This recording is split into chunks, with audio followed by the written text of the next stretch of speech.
Come on in, come on in, come on in. Now I can see myself today. Yesterday I couldn't see myself. Made me nervous. I was like, what am I looking like? Now I can see myself. Come on in, everyone. Come on in for this part 2 of adult children of emotionally immature parents. Hey, buddy. Thank you, Bob. Thank you. Thank you, Barbara. Hey, Tracy. Hey, Barbara. Hey, Molly. Hey, Daz. Mia. Hi, Benito. And hey. Put in the chat where everybody's coming from. I know we got some Massachusetts people here, maybe some other people. Put in the chat what city you're coming from. I'm over here in Fall River.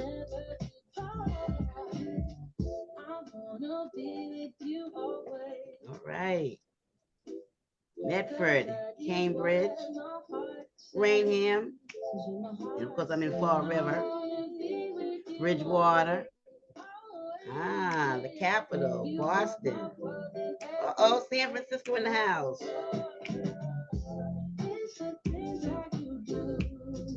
Yes. See Paula's coming in. Paula from Beantown, Boston, Beantown. Yes, thank you. Well, come on in, come on in. I mean, say we going live. I look better today, honey, because I was like, I can't see myself. I couldn't see myself yesterday, so now I can. So I can smile because I was nervous yesterday. I ain't gonna lie. We talk about emotions. My emotions was going up.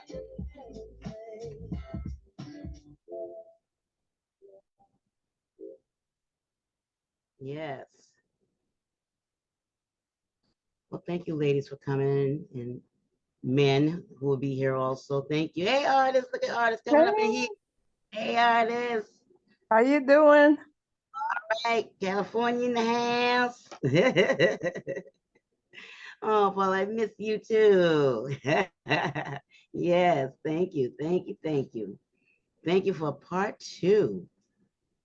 Thank you for part 2 of adult children of emotionally immature parents.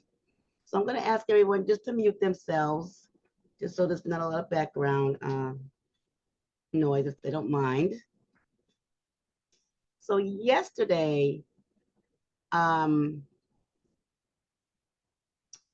I did my first part of adult children of emotionally immature parents, because I find that when I do this work, a lot of people talk to me about, of course, their parenthood, their parents, where they're from, what's happened to them, you know, the lack of structure,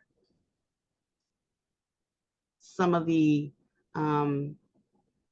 events in the home, which can set the stage for their personality, or it helps us form our personality. So yesterday we talked about the traits of people that are emotionally immature, and it came up. There's some mental health issues, and you know, some substance abuse issues. So if people here don't know, the people on the outside that are not in the Zoom, who I am, my name is 𝐼𝐦𝐿 𝐾𝐸. I'm a licensed mental health counselor, licensed drug and alcohol counselor, and addiction counselor in the state of Massachusetts and Georgia. I have a practice in Soulful Essentials, my mental health practice, and I also have a coaching practice called The Power of Self. And I work with a lot of people. My specialty is trauma, and I find that it's definitely needed to be spoken about as a way to start healing and understanding trauma, and sometimes where trauma comes from. It can come from, you know, events in the world, the environment, but also the events in the home, and which is called adverse childhood experiences. And Kimmy, do you mind putting the workbook in the chat again. Hey, Marion. I see Marion coming on. Hello. How are you? How are you? So this is the part 2 to it. We had a really good video from the California's Surgeon General, Dr. Nadine Harrisburg, who talked about, thank you, Kimmy, who talked about the effects of adverse childhood experiences and how it affects the body, how stress can affect the body. And so it's important to understand and realize this as we people, as we mothers, fathers, grandparents, grandfathers, grandmothers, work with our families and also recognize our own traumas and situations. So yesterday we talked about some of the personality traits of people that are emotionally immature. And those were people who may have narcissistic personality disorder, right? Borderline personality disorder, right? Bipolar. These are all emotional mental health diagnoses. They're up and down, liable, right? Sad one minute, happy next. Or the hypermanic, very high strung, very egotistical. And with that can cause a lot of confusion in the family. So we talked about some of the mental health disorders that can be disturbing in the home, and also addictions. People who have addictions, alcohol abuse, drug use, gambling is on the rise. People are taking their money and gambling and coming back home with nothing. It can't support the families. An eating disorder is also an addiction. Eating too much, maybe eating too little, and how that can affect the people. So we talked about a lot of that yesterday. So I wanted to, and I shut it down early yesterday because I was scared. I couldn't see myself yesterday. And I said, oh my God, I should have some questions and answers. So what I'm gonna do before we end today is not shut it down so early, because now I can see myself and I can see what I'm looking like. And then we'll have some questions and answers regarding adult children of emotionally immature parents. And why I wanted to bring this up is because as school is in session, we're going to see, and I know I have some other people here that deal with children, what we do with or help the community as the children are starting school, as things are happening in the communities. How do we help each other? How do we become aware? How do we assist other people so they don't get affected or afflicted as they get older? And I think education is the key. Education is the key to understanding what's going on, what's wrong, and having some awareness. So I'm going to continue this, my last part of my my PowerPoint. So I'm going to put that up right now and share my PowerPoint. Let me know if you can see my PowerPoint.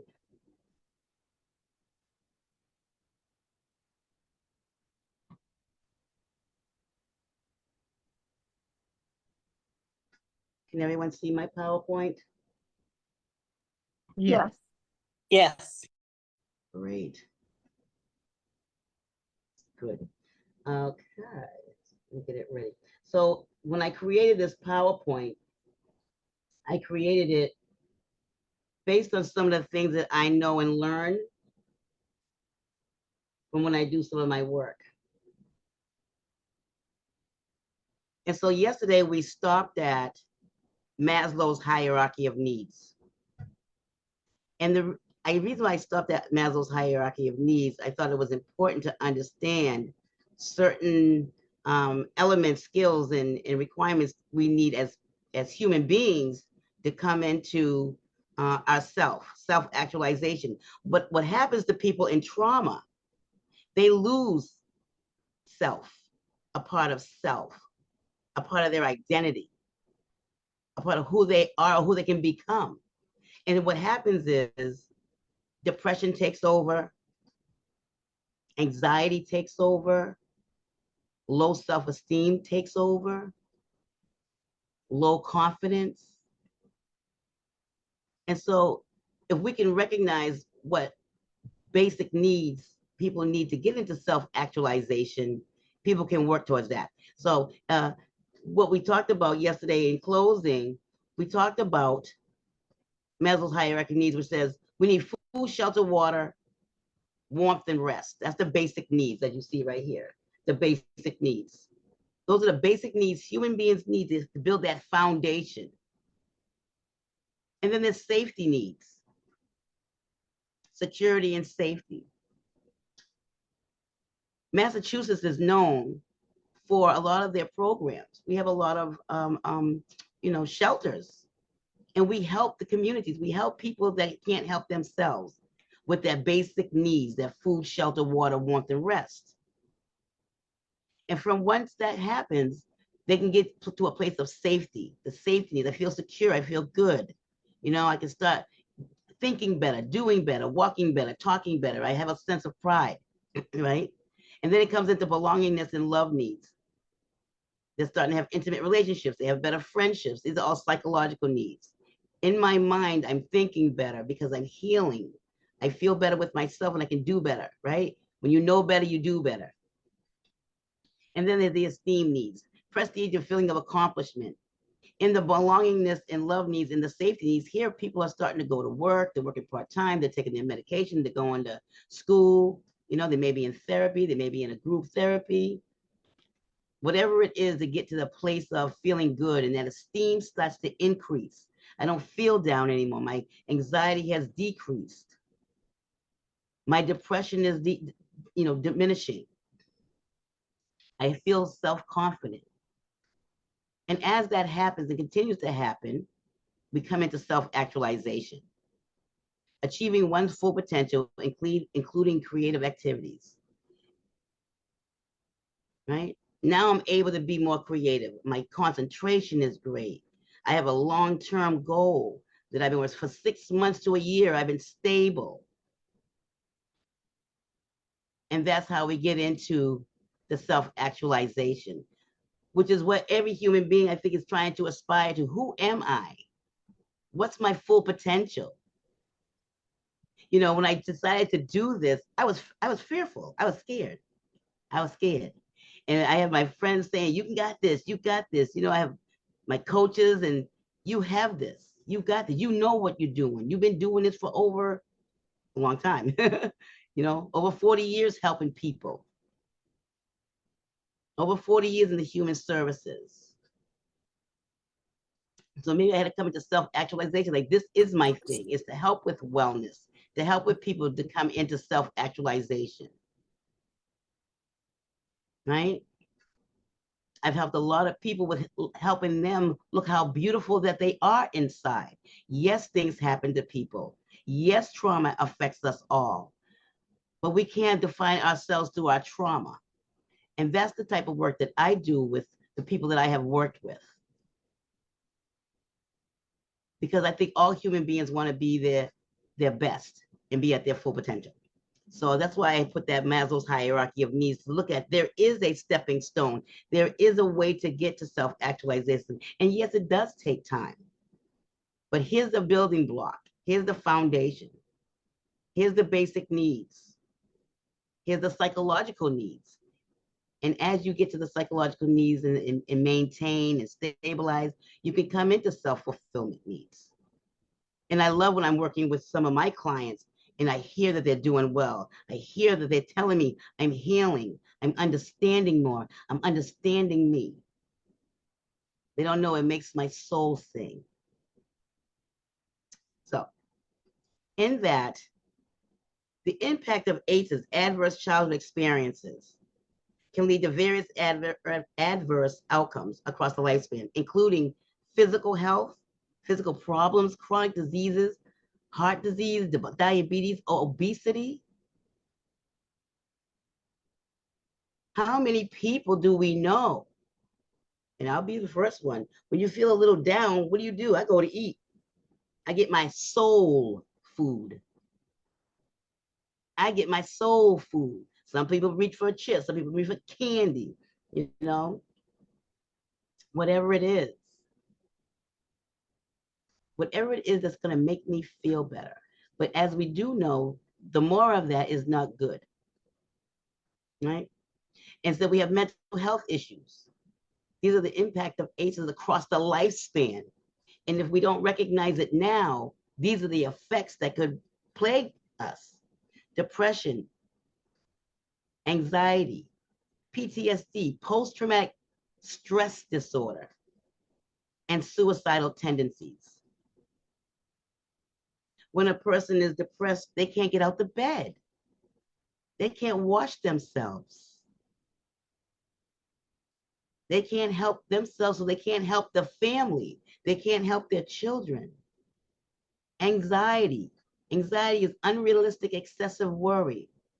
Worrying about this and worrying about that can shut you down and cause stress in the body, right? PTSD, post-traumatic stress disorder, post means after the trauma. After the trauma, all these things happen. I'm fearful. I don't want to go outside, right? So, I don't want to socialize, causes stress in the body. And then we know there's suicidal tendencies and unfortunately suicidal attempts that do get completed. And then we have behavioral problems, which is substance abuse, risky sexual behaviors, and criminal activities. This is the impact of ACEs, adverse childhood experiences. And then education and occupational challenges, which lowers academic achievement and job performance. What I liked about what the Surgeon General said, she said the children were being referred to her for ADHD, to have medication for ADHD. And as she started to do the background of the children, it's trauma. And so we know that trauma affects the brain, right? It affects the body. They're talking about the physical problems, and it also affects the thinking, the mental health. So we have children that are in homes that are not well, dysfunctional, and then they go to school, you're going to see that behavior. Because we talked about the fight, flight, and freeze system, the central nervous system. And so as children go to school, you may think it's ADHD, but it may be trauma. And at this time, their body is starting to settle down a little bit because it's probably been in hypervigilance before they got to school, which now, affects their academic achievement. And then also in job performance. So these are some of the impacts of ACEs, adverse childhood experiences.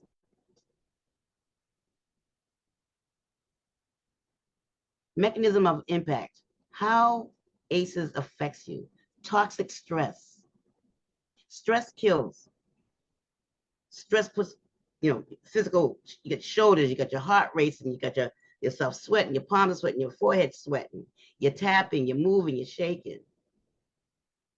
Chronic stress from ACEs can disrupt the development of the brain and other bodily functions. The biological embedding. Stress and trauma can alter the functioning of genes and the brain, leading to changes in behavior and health. And we don't think so, but we know so. But we do know so. That's why they're talking about epigenetics now. They tell a mother who's pregnant with child, make sure you don't have a lot of stress. Make sure you listen to nice, soothing music. Make sure that you're reading something good. Why? Because the baby's in the system. And whatever the mother takes in, the baby does too.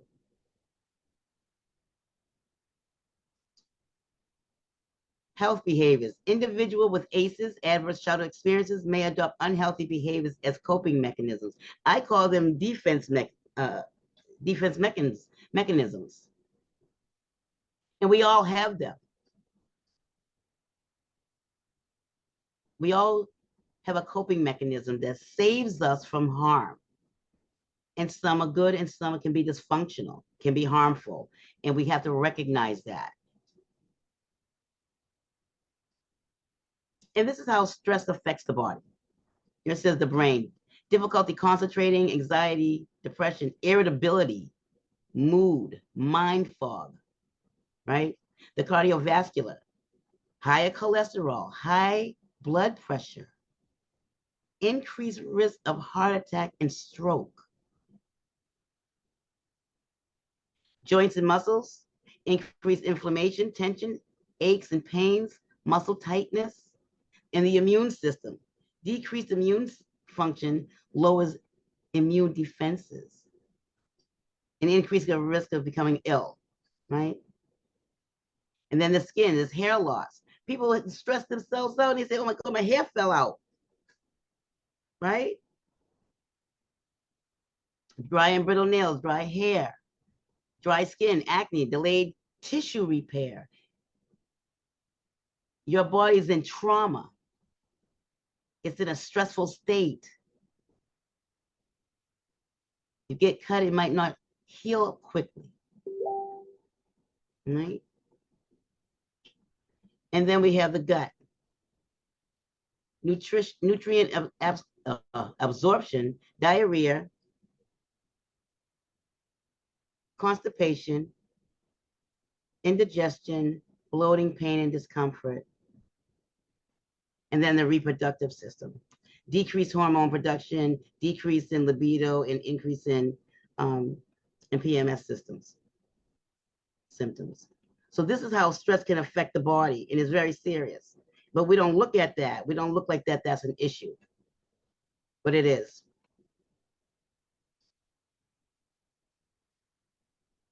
So prevention and mitigation efforts to prevent, mitigation, and lessen the effects of ACEs.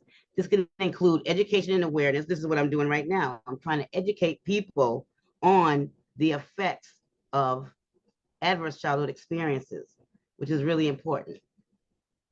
Education and awareness, educating parents, caregivers, and communities about the impact of ACEs.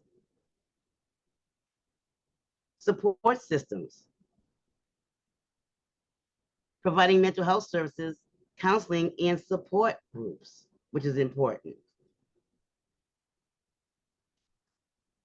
Policy and advocacy, implementing policies that support families and reduce the incidence of ACEs. Adverse childhood experiences is a public health risk. Why? Because the people of the world, if they're suffering trauma, their behaviors are going to impact the world, impact society. They just had a shooting in Georgia. What happened? That's what I said to my friends. What happened? What's going on? What are his ACEs? What is he dealing with? What are children dealing with that they're out here trying to hurt someone? And so policy and advocacy is important so we can reduce what's going on in some of these homes and the children that are suffering, and even the adults can get some help. Resilience building, encouraging the development of strong, supportive relationships and coping skills. And that's why people should come into counseling or get a coach that works with certain types of specialties of trauma, so they can understand family dynamics. When I work with my clients, I do the genogram. I'm always asking them, who's your mom, who's your dad, who's your grandparents, who's your aunts and uncles, who's your cousins, what's going on, who are they, what's going on with them, who had mental health issues, who may have had addiction issues. Was there any domestic violence? Because I need to know what's going on so I can help with them getting skills so they can work out their dysfunctions.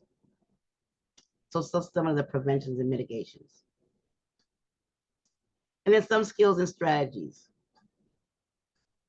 Self-awareness is the first thing, I believe. Being self-aware of what's going on inside your system, your central nervous system, your mind, your body, how are you thinking, is the first thing.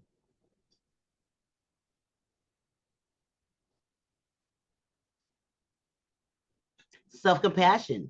Giving yourself self-compassion is important. I don't like myself. I did this. I did that. This is what happened to me. But in the healing process, we have to give ourselves compassion. Setting boundaries also. Setting boundaries is important if you have no boundaries.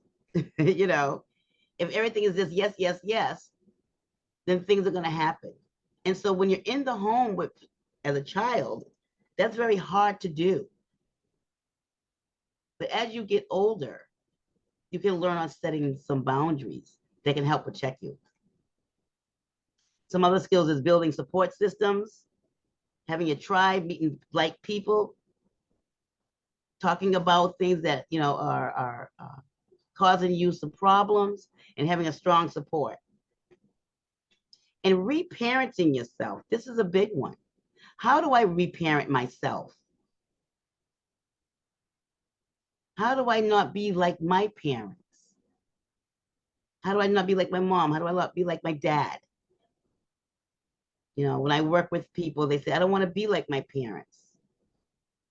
Of course, every generation is supposed to be better, but if you learned everything you know in the home, because that is the first society we get to know is what's going on in the home, then you're going to have those traits. But you do have an opportunity to get rid of those traits and reparent yourself and learn different ways. Acceptance and letting go. This is a difficult one. And it depends on the level of a person's hurt. My hurt might not be the same as your hurt. So acceptance and letting go can be very difficult, but it's all about the healing process of yourself. It's not about the other person, it's about you. And rebuilding your self-esteem. I deal with a lot of people with low confidence, low self-esteem, don't like themselves, been told they were nothing when they were younger, so they think they're nothing. You're dumb, they think they're dumb. You're no good, so they think they're no good. So working with someone that can help them rebuild their self-esteem is vital. Self-esteem builds self-confidence.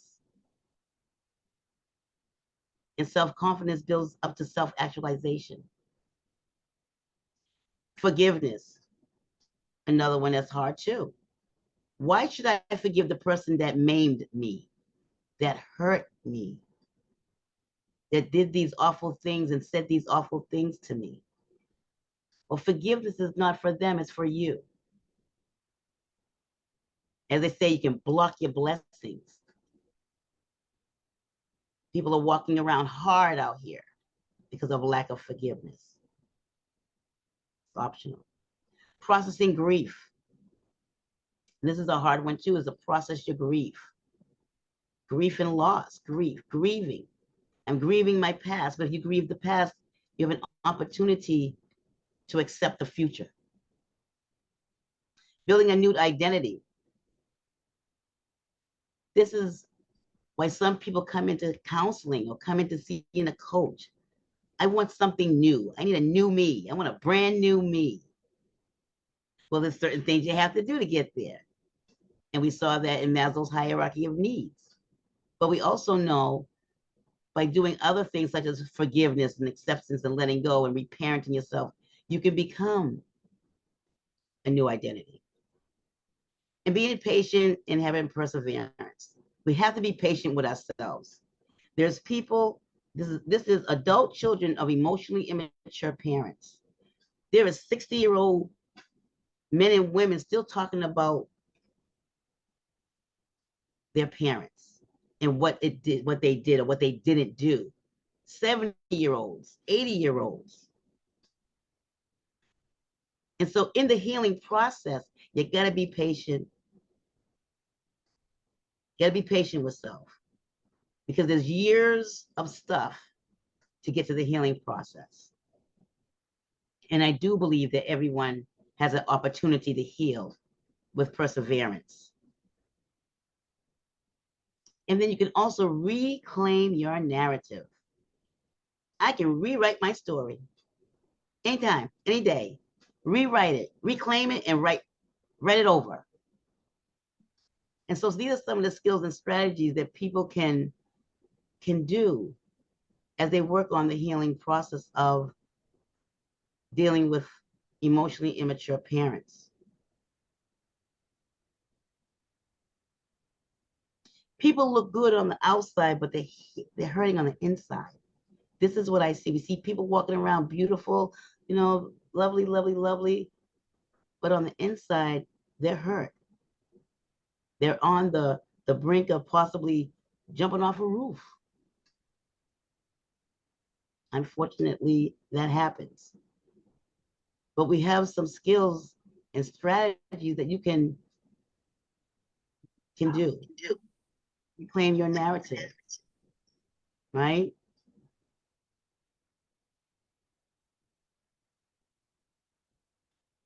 And being patient, maybe some forgiveness and acceptance and letting go. So understanding ACEs and addressing ACEs is very crucial for improving public health outcomes and ensuring the well-being of future generations. We have to clean up some of these homes, and we're the only ones that can clean up. I'm the only one that can clean up my home. I'm the only one that can clean myself up. So the children in my home, in my life, my generation sees and does better. So in understanding ACEs, you can look and see, this is what happened to me, but there's also ways that I can overcome it. So that's my end of my PowerPoint for today. Hi, Susan. All right. So I'm going to open it up. I want to make sure everybody got the workbook. There is a workbook. And I had asked some people, it was homework, but you don't have to, do it if you didn't want to. It's not about correction or anything like that. But did anyone do their ACEs? And if you did do your ACEs, do you think, now that you have some self-awareness, you can work on some of those skills and strategies to help move into a better place?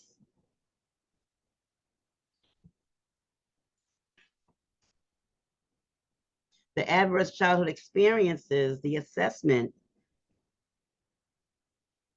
is great, and it helps you to look at what's happened to you in your home, in your life, and what skills and strategies you need to do to come into self-actualization and healing. Also in there was the power and control wheel. I didn't know if anyone looked at the appendices and tried to check any of the assessments out. And then there's also the Bill of Rights for adult children of emotionally immature parents. So I'm going to open it up. If anyone wants to come on and speak, they're welcome. Let me know how you felt about the workshop and what you learned about self. Des? Hi, I just wanted to go back into the assessment piece, the ACE. And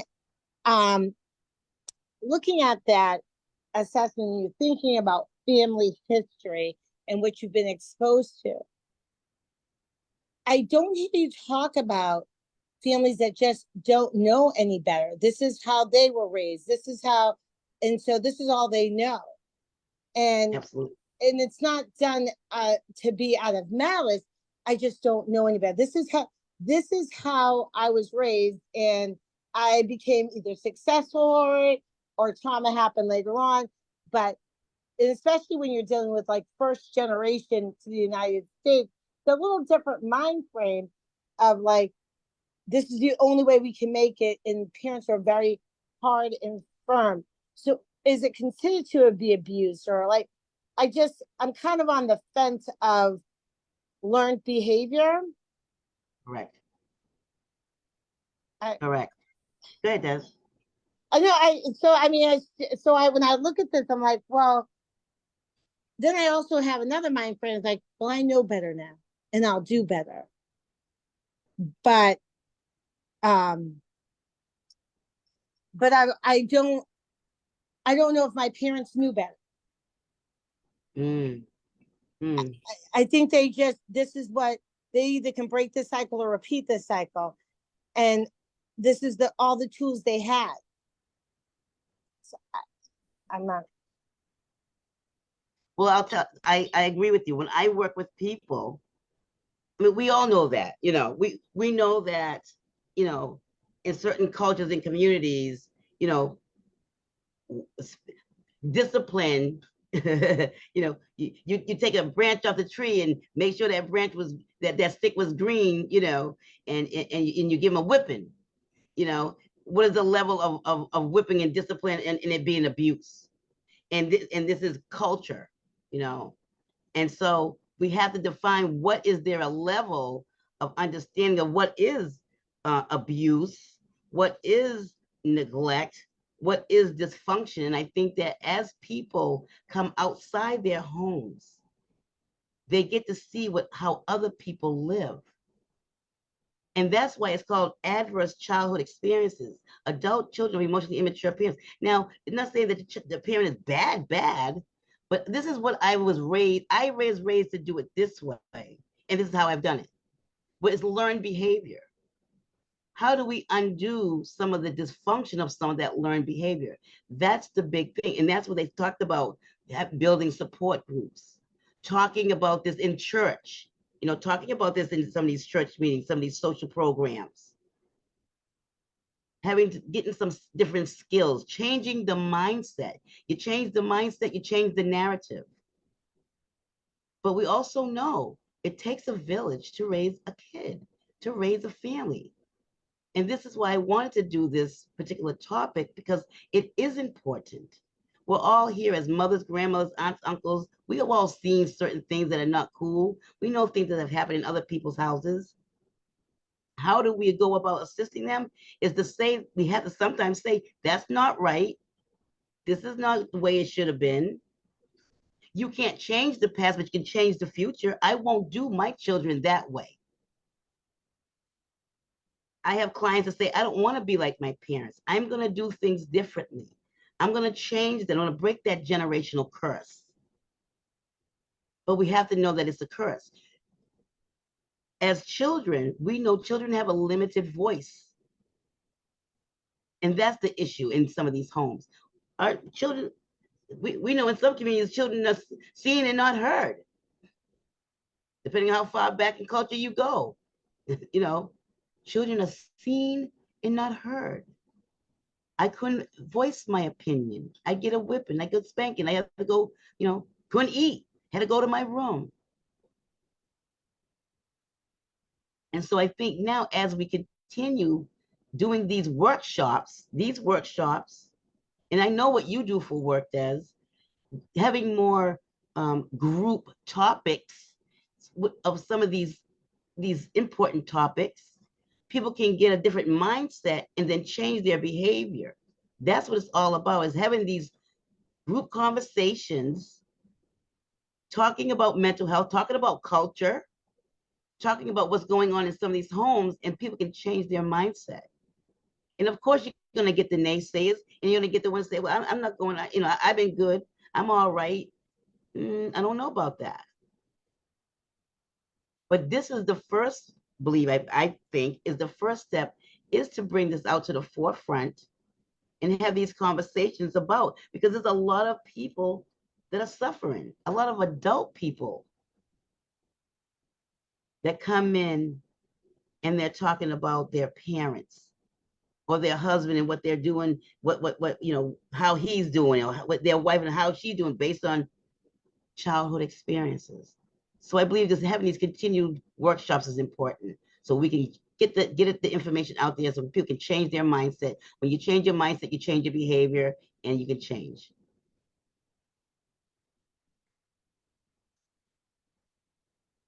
Anyone else? And I thank you for coming, Des. Anyone else?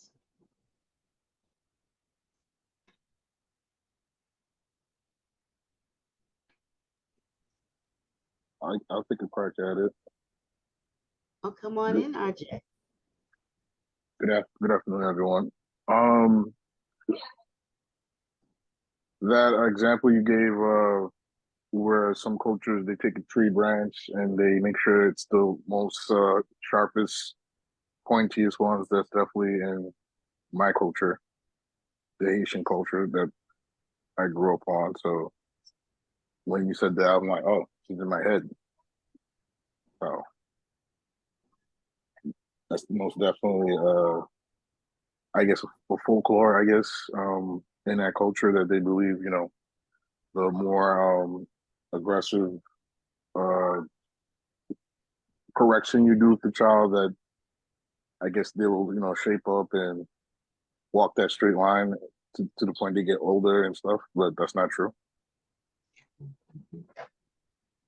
Mm-hmm. So, and how do you know it's not true? Because like say for me, for example, I would grow up and look at it like it's cool to do the same to my child when it's not. Why do you have to strike a child to get your point across or make them understand what they did is not good, it's not correct, don't do it again, and just not don't do it again, but explain the reason, the cause and effect of whatever it is you're correcting them, instead of just, beating them, striking them to get your point across. Absolutely. And So then you're breaking generational stuff. Yeah. And then they'll grow up to do that to your grandchildren, and you're wondering why they're acting like that. Absolutely. So. Absolutely. Thank you for sharing. Hey, girl. Hey, how are you? Hi. How are you? Absolutely. And so, how do we? And I'm glad that you said that. Based on culture, breaking some of these cultural norms. Unfortunately, they're cultural norms. It's normal to beat your child in some cultures, like you said, to keep them in line, to keep them going, to keep them moving, to get them, in order. And so now, but the effects of that. I'm not sure if that happened to you, but if you know the effects of that, why would you want to bring that to the next generation? Absolutely. It has. Absolutely. So thank you for sharing that, because it's important to know that I know the effects of what that did for me, and I don't want that effect to be done to mine. Exactly. Thank you for sharing. Thank you. I wanted to say something. This is Tracy. I from I enjoyed the workshop because it was very informative. It really like addressed the elephant in the room. I think this is one of the first steps to just get into groups and talk to people to see different types of situations, because that's the beginning. That's the beginning. And this is how we open up the dialogue to address these things. Because some of the things that were taught to us, like the earlier person spoke of, was old school. And in old school, we didn't have the opportunities and the resources and the abilities to do things in some cultures, well, most cultures, that we have now. And so how do we move forward where we can help our culture not be stuck it's really a trap. You hear the kids saying, I don't want to go to school here, because I want to go to school somewhere else. I want to go to school with my kind, and they don't know the history of how we fought to have the opportunity to go to these different places and to learn about these different things. So thank you, Vanita. Thank you very much. I really um, have taken some deep thought about just exposing and talking about and and sharing, different aspects of our lives so that we can heal. Because there was a lot of hurt and pain, and we normalized it because that's what we were taught internally. So I mean, thank you. You're welcome, Tracy. I appreciate that, Paula. I see you, and I thank you for that. We've, Charlemagne the God was with Bishop T.D. Jakes, and he said we normalize this function in certain communities. He said, well, in the Black community, but in certain communities, we've normalized this function, and nobody wants to talk about it. And like you said, the elephant in the room, we have to bring this out. And I do feel that this is important. I feel that, like I said, being a counselor, seeing a lot of people in their 50s, 60s, and 70s are still talking about the effects of childhood, experiences is still plaguing them. So I do believe that this is the forum, as Des wants to know, this is the forum to get it out there. Paula, go ahead, please. Sorry. Go ahead, you're unmuted. Oh, hello, everyone. Hello, Miss Benita. You know I love you. Nothing but love for you, and many blessings as you continue. I'm so glad I'm able to be on here tonight because I'm one of those 50-year-olds that had a lot of trauma due to a narcissistic mom. And I just want to say that, we all, I don't want to say always, but often at times we don't know how deeply that gets rooted in us. And I just wanted to, first of all, I just want to thank you for having this workshop, and thank you for the powers that be that I'm here. And I do need to reconnect with you, but that's on another subject for another day. But as somebody who deals with it on a regular basis, how do I or somebody else that's in the situation deal with parents who we don't know? Like, we know one piece of them. How do we heal? Like, I don't know what happened with my mom, but I'm sure there's some trauma. She's one of 15, she's the matriarch, but she's not willing to open up. And yes, I have tried to do formal therapy. I'm in therapy and have done therapy in the past.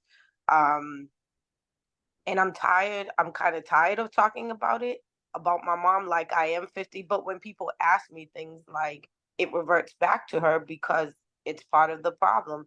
But I don't know how to help her in the process or to get her the help that she, needs to help heal. So how do we help heal people that we can't connect with or even know where to begin? Like a touch point, we don't even have a touch point because they're standoffish or their generation also was like, this, what happens in this house stays in this house type of thing. Right. Right. So for it's like we're trying to open up and communicate, and they're like, shut down, shut down, shut down, shut up. Yeah. Yeah. It's difficult, and unfortunately, being a clinician and doing the work I do, what I've learned out here, you can't save everybody. That's the unfortunate thing, is that some people don't want saving. They think they're okay. Or how about this? You think you're better than me. You trying to tell me something. I raised you up. Why we hear all of that. I think that the first thing for any individual is to do self first. We have to model behavior. So if I do some self-healing, if I don't go back and forth, I had a client that I was talking to, and she said, me and my mother go back and forth. Well, stop doing that. It's causing stress. You're in the home, your children are witnessing it. If you're doing all of that in front of your children, they're going to do it to you. Like, stop doing that. I know it can be difficult shutting your mouth, but easy does it, because the stress is in your body. Your kids are being witnessing all that. And then we just heard that they think it's ADHD, and that's trauma on the kids. So we have to be the first to make this the own self-check. If I can get into my own mind and do some self-forgiveness and forgive others, and forgiveness is hard. Lord knows I know. But in order to forgive and in order to heal, you have to forgive. And so you may not be able to change her. She may be too hard to change. But the number one person to change really is you. So that behavior doesn't carry on to your generations. We're supposed to be out here generational curse breaking out here. Don't let me get started. We're supposed to be out here breaking generational curses. This is what we're supposed to be doing. I'm sorry, Mom, you're still that way, but I won't be that way. I got children and grandchildren coming on ahead here. I can't act like you. I can't talk like you. I can't walk like you. I can't be like you. Somebody's got to break these curses. And so this is why I wanted to bring these topics, these serious topics. And it's about, how do I look at me? How do I forgive myself? Because we've all done things that's not nice. We've all done things. And so in the younger you have children, you don't know a darn thing. You are going to do what your parents done because you don't know anything yet. So the younger you are when you have children, you are going to follow your parents straight because they're the first role model. It's until we come outside and look at other people and how they behave and do in their families. I can take a piece of them. I can take a piece of that one. Oh, I like the way Miss Smith does that. I could take these pieces and add it to my life and reclaim my narrative, as it said, and rewrite my story and break that curse. And I think that that's really what it's all about. I don't have to follow that particular tribe. I can either find another tribe or create my own. That's reclaiming the narrative. And unfortunately, some people are going to get left behind in that.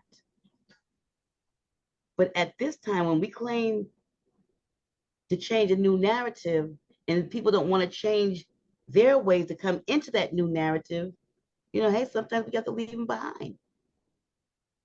You have to do you. And still in that, say, I forgive you too. It's rough out here dealing with narcissistic people, narcissistic parents. We don't know their trauma. There's a lot of people that don't even know their parents. I can't tell you how many people I work with. I said, well, do you know them?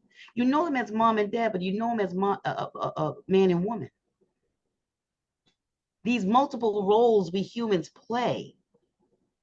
Do you know the man? Do you know the woman?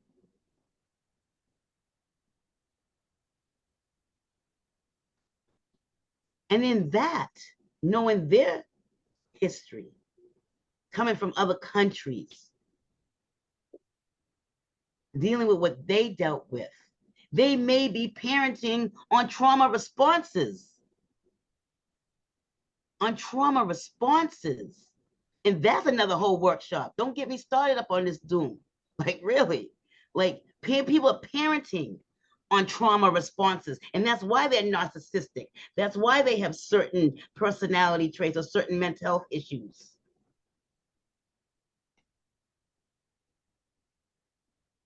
Paul said, I've been working on forgiveness, working through the forgiveness book. Yes, that's right. That's right. It's rough.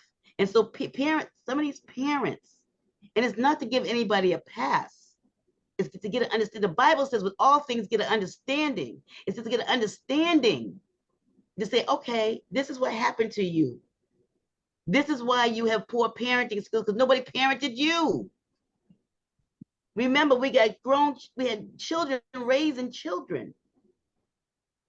We have children raising children. They're parentified, maternified, cooking and all of that. They're doing the parents' job. And then you have that woman now at 40 years old said, I didn't have a life because I had to take care of my siblings. I lost me. I'm just getting back to me or getting to me. Getting to me at 40, 45, 50. because some parents are parenting on trauma responses. That's the issue. And so with that, there has to be an understanding. You don't have to like it. I don't have to like what you did to me, but I have to get an understanding. So what happened to you? This is what I would say. What happened to you? What happened to you?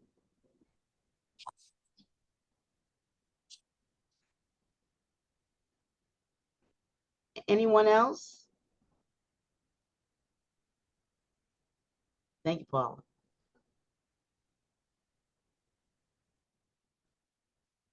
Anyone else want to share, want to say anything in closing? It's 5 o'clock. The reason why I wanted to do this workshop is because this is a public health risk. People are not well out here. People are walking in depression and anxiety. They're suffering inside. You might be looking cute on the outside, but you're suffering on the inside. And are you an adult child, emotionally immature parents? Some people are not going to say that. You know, I'm not talking about this forum, but as we get to know people, they're not going to say that they were beat up, that they were molested. I don't hear some of that stuff till later on. There's secrets going on in these homes. There's trauma still going on. And so, do I trust you enough to share this with you? And if I do, what will happen to me when I unload this? Well, healing begins. But healing is not always comfortable because it is a process.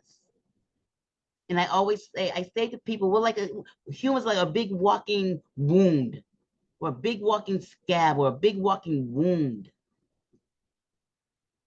We ooze this, we ooze depression out. Big old gaping wound, we humans. Depression oozing out, anxiety oozing out, low self-esteem oozing out.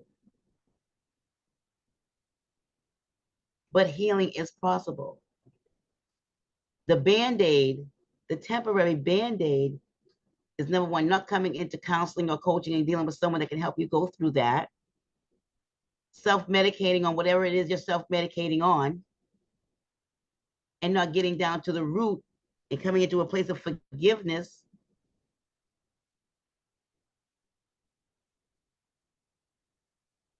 So you can heal.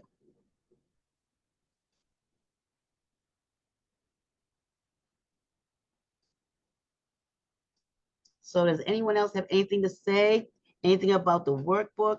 The 𝐴𝐡 assessment is in there. The power and control wheel is in the booklet, which is important. Alicia said, I am interested in learning how slavery has led to how people parent. That's another whole good topic.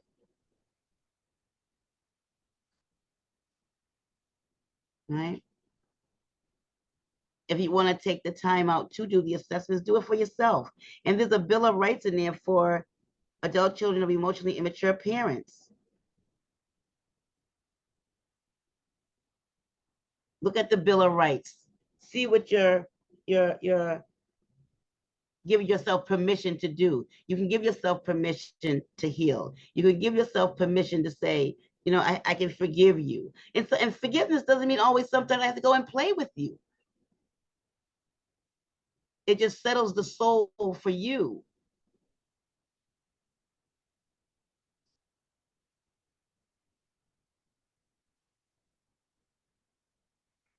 So in closing, I appreciate everyone coming.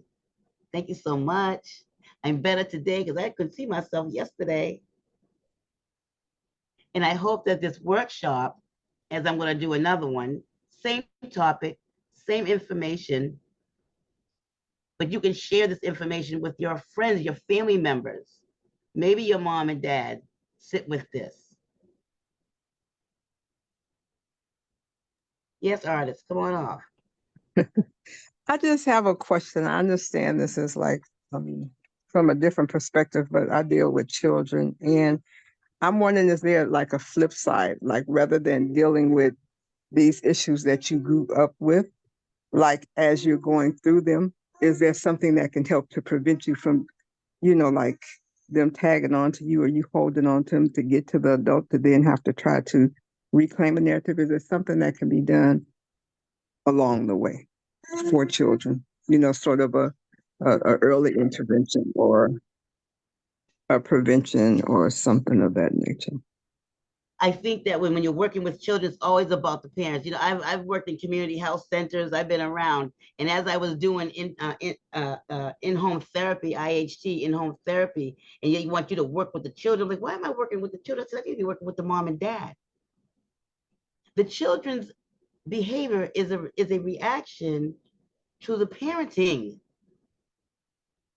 You can't do, what am I going to do about this child that's witnessing mom and dad beating the heck out of each other, cussing each other out. And now here I am witnessing all of that. It is not, unfortunately, it's not the child. It is the parent. And I think that it has to come down to parents having more of these workshops and talking about parenting skills, talking about emotional intelligence, positive intelligence. What happened to you? And do you know if that happened to you and you doing the same thing that your parents done to you, how is that going to affect your child? We're out here breaking generational curses. This is what we're supposed to be doing. And so as, community jobs such as yourself, being a teacher, working with the children, how do I help a parent understand that some of their ways is affecting and inflicting their kids? And that's why their behavior is taking off and out of control. I think that's where it starts from. I run a group, a domestic violence group in a shelter. And I have these young ladies and some young men do the genogram to look and see where you come from. Who's your people? Where they come from? What happened in the home? Some people may not want to share some of that, but some people do.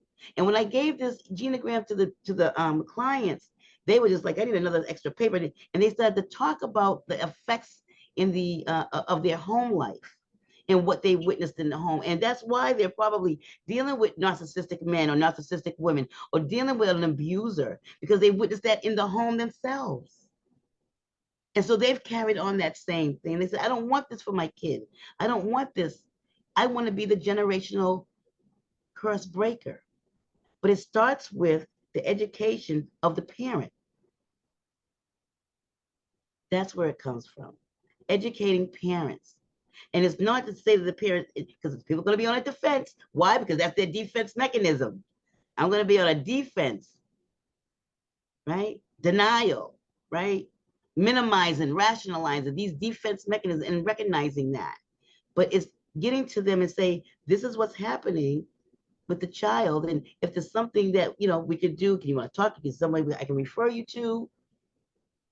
Because we know that, as you were there yesterday, as your surgeon, your former Surgeon General in California said, children are witnessing what's going on and they're reactive based on that. But the only way to work with a child is to work with that parent. Because a child's a child. They're innocent. They're innocent. And we create the mold. We create their mindset, parents. We influence their behavior. CBT, cognitive behavior, says you have a situation, you have your thoughts and beliefs about the situation, and then you have your feelings and emotions, and then your behaviors. So if I'm seeing my parents go at it, I'm thinking that daddy and mommy's fighting, they don't like me or they don't like each other. I'm mad, I'm angry, there's the emotion, and then the behavior, they're going to act out. They're going to kick other kids, they're going to fight other kids. Oppositional, you become oppositional defiant disorder.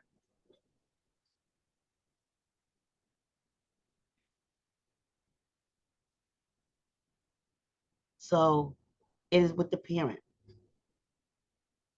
And then depending on how old the child is, then yes, Maybe the child needs some, redirecting. But I'm gonna tell you something. If you don't redirect what's going on in that home, the child's gonna still continue to have that behavior. That's the problem. From the work that I've been out here doing.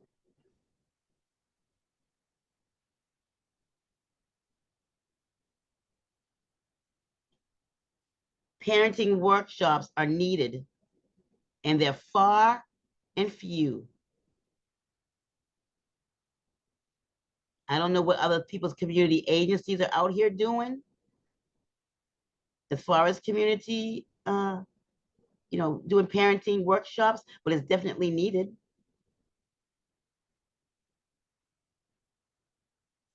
And we are alive. And if people are looking for a niche, there's one right there, a parenting workshop to help parents parent because it's affecting their children.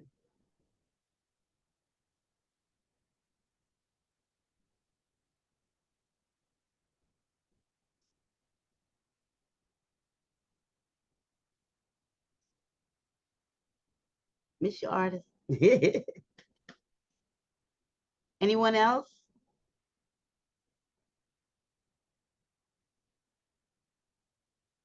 Double check what I see in the chat here before we go. Again, I want to thank everyone for showing up. I appreciate you. Appreciate you coming and listening to my workshop on adult children of emotionally immature parents. And let me just say this too, we've all possibly been emotionally immature, but there's a level, you got to get to a place of self-recognizing that what I'm doing is not working, so I have to change it because it is going to affect my children. And that's why getting a coach or going into counseling can help you change your mindset and help you work through the drama and trauma of your former life so you can have a better life. And then you can share the knowledge and the wealth with other people. That's the point. The community needs healing.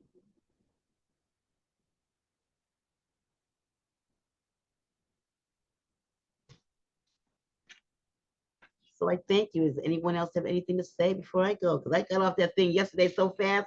My girlfriend said, you didn't let anyone do any questions and answers. And I was like, because I was scared because I couldn't see myself. Now I can. But does anyone else have anything to say? Thank you for putting it together. It's always informational when you bring something forward. So I appreciate the time and your passion for getting information. Thank you. Thank you so much. I appreciate you. Take care of them babies. I know you're doing well. Miss Benita, it's Paula again. I just wanted to say I put some stuff in the chat for you. And I have worked on some stuff as far as family workshops, and I would love to discuss it further with you about how to move forward with it and how to, get it out there basically.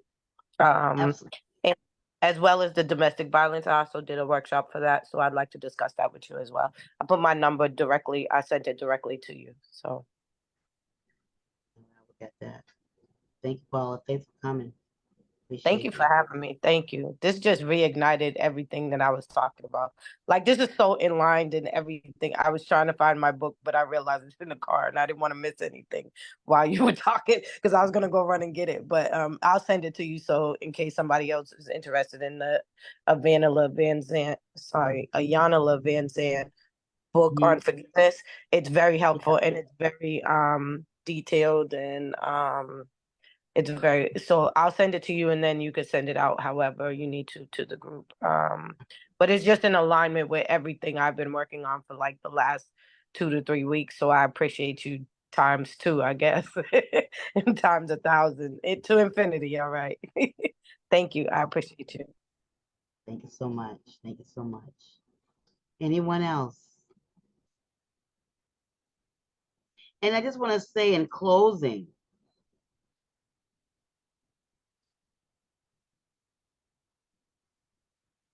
I just want to say that healing doesn't happen overnight.